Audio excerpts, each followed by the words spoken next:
यासना देवी मंदिर के महंत यति नरसिंहानंद सरस्वती जी के सिर को तन से जुदा करने अर्थात उनका सिर काटने की धमकी देने वाले इस्लामिक कट्टरपंथी भारत को शरिया अर्थात इस्लामिक कानूनों के अनुसार चलाना चाहते हैं, या यूं कहें भारत में शरिया लागू करने के लिए पूरी तरह से प्रयासरत हैं। वैसे ये पहली घटना नहीं है जब मजहबी कट्टर मुसलमान दूसरे धर्म के लोगों पर ईश निंदा का आरोप लगाकर उनकी जान के दुश्मन बन गए हैं। ऐसी असंख्य घटनाओं में से एक अति महत्वपूर्ण घटना आज से लगभग 100 वर्ष पूर्व ब्रिटिश भारत में घटित हुई थी, जिसे मुस्लिम तुष्टीकरण की राजनीति के कारण लगभग भुला दिया गया है। तो जानते हैं क्या थी वो घटना और क्या थे उसके पीछे के कारण। 1920 के दशक में ब्रिटिश भारत में मुस्लिम तुष्टीकरण की नीति और मुसलमानों का मजहबी उन्माद अपने पूरे उफान पर था। तुर्की के इस्लामी खलीफा की गद्दी और उसके साम्राज्य को बचाने के लिए पूरे भारत में मोहनदास गांधी की अध्यक्षता में कांग्रेस के समर्थन से मुसलमानों द्वारा खिलाफत आंदोलन चलाया जा रहा था। पूरे भारत में धर्मांतरण, क्रूरता और वहशीपन की घटनाएं अपने चरम पर थीं। हिंदू धर्म और हिंदुओं को अपमानित करने के उद्देश्य से कट्टरपंथी मुसलमानों ने सीता का छिनाला नाम से एक पैम्फलेट प्रकाशित किया, जिसमें माता सीता को एक वैश्या के रूप में वर्णित किया गया था। सन 1923 में मुसलमानों की ओर से 2 और पुस्तकें 19वीं सदी का लंपट महर्षि और कृष्ण तेरी गीता जलानी पड़ेगी प्रकाशित हुई थी। पहली पुस्तक में आर्य समाज के संस्थापक स्वामी दयानंद सरस्वती के लिए आपत्तिजनक एवं घिनौने शब्दों का प्रयोग किया गया था, जबकि दूसरी पुस्तक में श्री कृष्ण के पावन चरित्र पर कीचड़ उछाला गया था।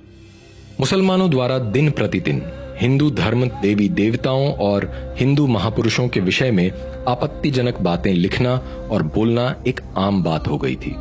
हिंदू विद्वानों को लगा यदि इन घृणित कार्यों का उत्तर नहीं दिया गया तो इससे मुसलमानों का साहस और अधिक बढ़ेगा और हिंदुओं का मनोबल गिरेगा।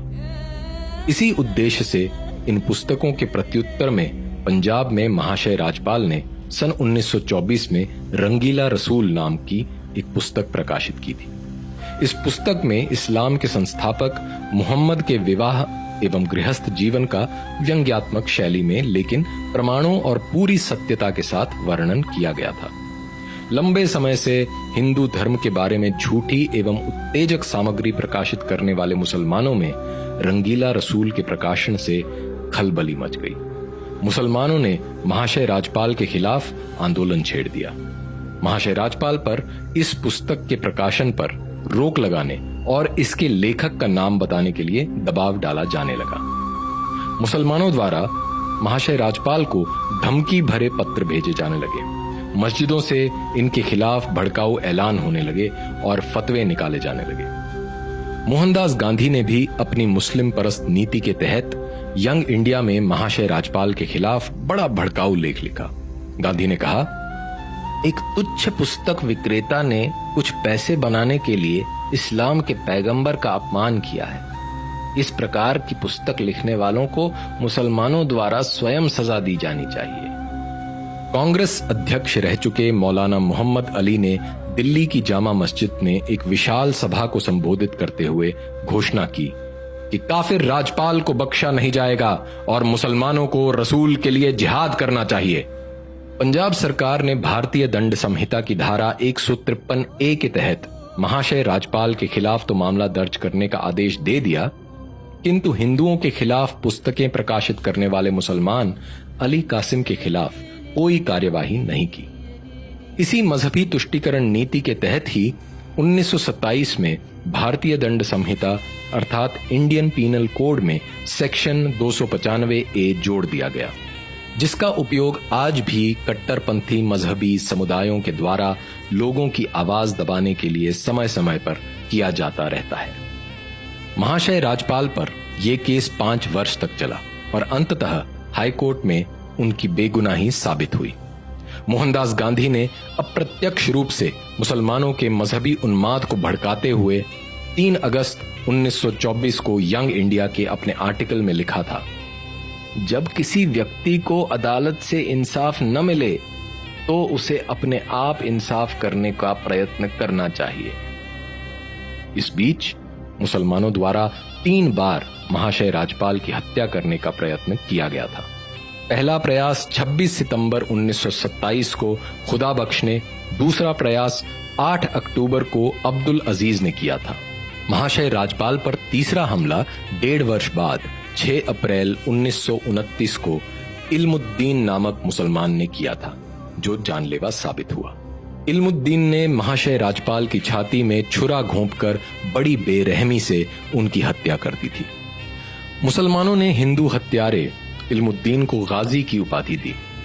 उसे एक नायक और सच्चा मुसलमान बताते हुए उसके लिए जिंदाबाद के नारे लगाए गए और मस्जिदों में उसके लिए दुआएं पढ़ी गईं। उसे कानूनी सहायता और उसके परिवार को आर्थिक सहायता देने के लिए देश भर के मुसलमानों ने भारी मात्रा में चंदा इकट्ठा किया। इल्मुद्दीन पर महाशय राजपाल की हत्या का केस चला और उसे फांसी की सजा सुनाई गई। मोहनदास गांधी द्वारा कैदे आजम कहे जाने वाले मोहम्मद अली जिन्ना ने कोर्ट में इल्मुद्दीन की पैरवी की थी। 31 अक्टूबर 1929 को इल्मुद्दीन को फांसी दे दी गई। उसके जनाजे में 6 लाख मुसलमान इकट्ठा हुए। इतना ही नहीं, मोहम्मद इकबाल ने इल्मुद्दीन के जनाजे में उसे कंधा दिया और कहा, असी वेखदे रह गए ऐ तरखाना दा मुंडा बाजी ले गया। अर्थात हम सब देखते ही रह गए और ये बढ़ई का लड़का सारा सवाब ले गया। मोहम्मद इकबाल ने न केवल इल्मुद्दीन की प्रशंसा की, बल्कि ये भी कहा कि राजपाल को बहुत पहले ही मार दिया जाना चाहिए था। आज ही की तरह उस समय भी एक ओर जहां अपने मजहबी उद्देश्यों को पूरा करने के लिए राजनीति का उपयोग करने वाले मोहम्मद अली जिन्ना, मोहम्मद इकबाल और मोहम्मद अली जौहर जैसे मुसलमान थे, जिन्होंने अपने मजहब को प्राथमिकता देते हुए बिना किसी संकोच एवं दुविधा के एक मुसलमान इल्मुद्दीन का साथ दिया था और रंगीला रसूल के प्रकाशक को ही दोषी ठहराया था, वहीं दूसरी ओर मोहनदास गांधी जैसे तथाकथित हिंदू नेता थे जो हिंदू मुस्लिम एकता के नाम पर हिंदुओं को भ्रमित करते रहे। महाशय राजपाल की इस क्रूर हत्या का बदला लेना तो दूर की बात है, हिंदुओं ने तो जहां महाशय राजपाल को लगभग भुला ही दिया है, वहीं मुसलमानों ने इल्मुद्दीन को एक सच्चा मुसलमान दिखाते हुए उसके ऊपर फिल्मों का निर्माण किया और आज भी लाहौर में लाखों मुसलमान इल्मुद्दीन की कब्र पर इकट्ठा होते हैं और दुआएं पढ़ते हैं। महाशय राजपाल एकमात्र ऐसे हिंदू विद्वान नहीं हैं जिन्हें कट्टरपंथी मुसलमानों के हाथों अपना जीवन गंवाना पड़ा हो। स्वामी श्रद्धानंद और नाथूराम शर्मा को भी क्रमशः अब्दुल रशीद और अब्दुल कय्यूम के हाथों अपना जीवन गंवाना पड़ा था। 100 साल बाद भी भारत में कुछ नहीं बदला है। न तो मजहबी कट्टरपन बदला है और न ही नेताओं की तुष्टीकरण की नीति बदली है। आज भी हिंदू उन मूल विहीन दलों के पीछे चल रहे हैं जो अपने राजनीतिक हित साधने के लिए धर्म को केवल एक साधन के रूप में इस्तेमाल कर रहे हैं। 2 दिसंबर 2015 को तत्कालीन उत्तर प्रदेश सरकार के मंत्री आजम खान ने आरएसएस के नेताओं पर समलैंगिकता का आरोप लगाते हुए कहा था, आरएसएस के नेता समलैंगिक अर्थात होमोसेक्सुअल होते हैं, इसीलिए वो शादी नहीं करते हैं। इसके प्रत्युत्तर में अगले दिन कमलेश तिवारी ने इस्लाम के संस्थापक मोहम्मद को दुनिया का पहला समलैंगिक करार दिया था। इसके बाद पूरे भारत में मुसलमानों ने शरिया के अनुसार कमलेश तिवारी के लिए मौत की सजा की मांग करते हुए उपद्रव करना आरंभ कर दिया था। अगले ही दिन उत्तर प्रदेश सरकार ने कमलेश तिवारी को NSA अर्थात राष्ट्रीय सुरक्षा कानून के तहत गिरफ्तार कर लिया। कमलेश तिवारी पर IPC की धारा 153A और 295A के तहत केस चलाया गया और उन्हें कई महीने जेल में रहना पड़ा। अखिल भारत हिंदू महासभा ने पहले ही यह स्पष्ट कर दिया था कि कमलेश तिवारी हिंदू महासभा के एक साधारण कार्यकर्ता हैं और उन्होंने जो कहा है वो उनके निजी विचार हैं, वह हिंदू महासभा का विचार नहीं है। लेकिन संविधान और शरिया का अपनी सुविधा अनुसार उपयोग करने वाले मुसलमान इतने से संतुष्ट नहीं थे। 18 अक्टूबर 2019 को फरीदुद्दीन शेख और अशफाक शेख नामक 2 मुसलमानों ने कमलेश तिवारी की हत्या कर दी। की कसम, हम लोग जो ताकत रखते हैं, जब चाहेंगे जिस मंच मंच पर चाहेंगे, जिस मैदान में चाहेंगे, तेरी जुबान को खींच लेंगे। इन मुसलमानों ने कमलेश तिवारी के शरीर में 15 बार छुरा घोंपा, गोली मारी और गला काट दिया।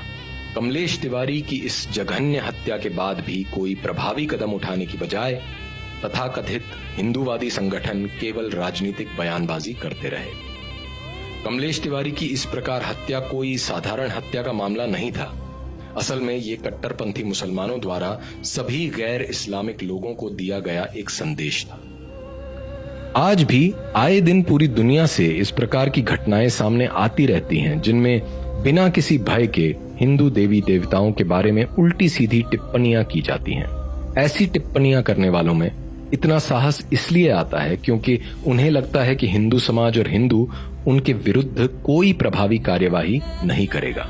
अगर हिंदू समाज इतिहास से न सीखते हुए अब भी अपने धर्म की रक्षा का उत्तरदायित्व अपने ऊपर न लेकर राजनीतिक दलों और नेताओं की ओर देखता है, तो हिंदू सभ्यता को इसके भयंकर परिणाम भुगतने पड़ेंगे।